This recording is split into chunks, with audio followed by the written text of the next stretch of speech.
Evo jedan brzi video za sve članove grupe TikTak satovi. Ovdje ćemo razbiti jedan mit koliko su kvart satovi zapravo otporni na magnetizam, jer uvijek pričamo o tome da su mehanički satovi jako podložni magnetizmu i da su zbog toga bez veze imati mehanički sat.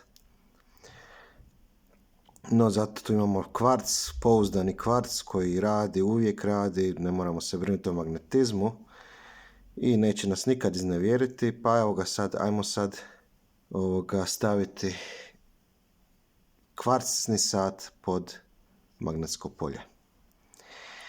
Ovdje imamo jednu klasičnu festinu i imamo jedan drugi sat koji je napravljen od papira zapravo. Cijeli od papira, što je isto zanimljivo, možda ću kasnije pričati o tom satu. No, on ima jedan magnet, zapravo se on veže,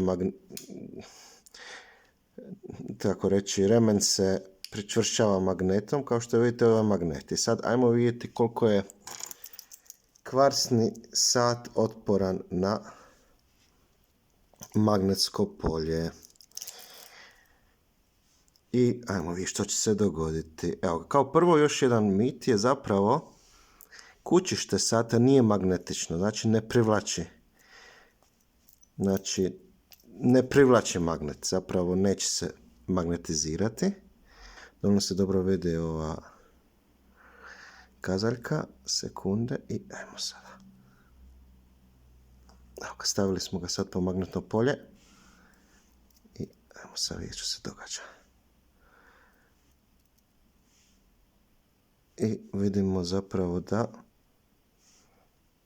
je stao sat. Znači vidimo sat je stao.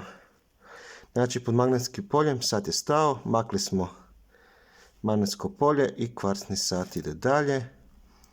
Sad ćemo ga opet vratiti pod magnetsko polje, znači s gornje strane, evo i to opet smo ga zaustavili.